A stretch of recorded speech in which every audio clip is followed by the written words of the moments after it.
እቺን ራስን ማርካት ወይም የግለ ወሲብ የምትሏትን ነገር ብታቆሙ ይሻላችኋል። ሚስቶችም ካላችሁ ባሎቻችሁ የምታውቁ ከሆነ አስቆማቸው።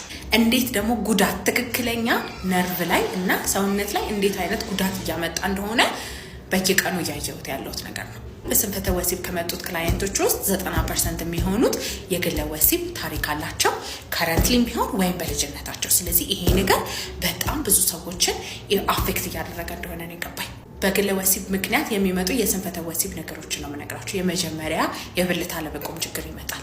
የብልት አለመቆም ችግር በግለ ወሲብ ምክንያት የሚመጣው ዴዝ ግሪፕ ሲንድሮም የሚባል ነው። የዴዝ ግሪፕ ሲንድሮም ማለት ምንድን ነው?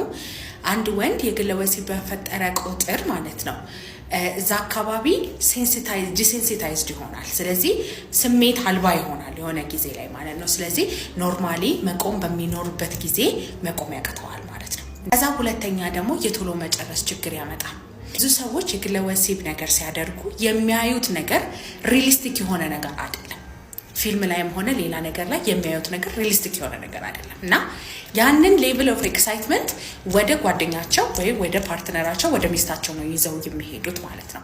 ስለዚህ አንደኛ እዛ ፊልም ላይ ወይም ከሆነ ነገር ላይ የሚያዩትን ነገር ከሚስታቸው ጋር ኮምፔር ማድረግ የሚመጣበት ጊዜ አለ። ትዳር ላይና ሪሌሽንሺፕ ላይ ጠንቅ ያመጣል። ሁለተኛ ደግሞ ያ ሌቭል ኦፍ ኤክሳይትመንት የሆነ ጊዜ ላይ ሰውነታቸው አዳፕት ያደርገውና ቶሎ መጨረስ ይኖራቸዋል ማለት ነው።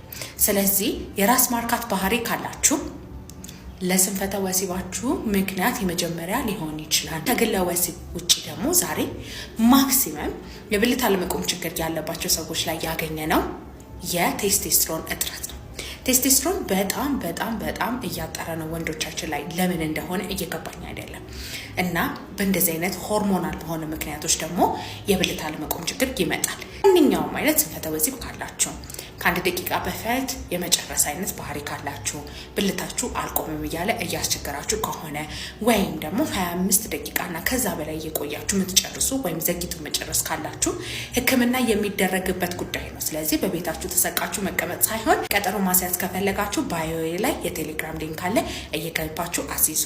ከዛ በኋላ እቺን የግል ማርካት የምትሏትን ነገር ተው ብያለሁ።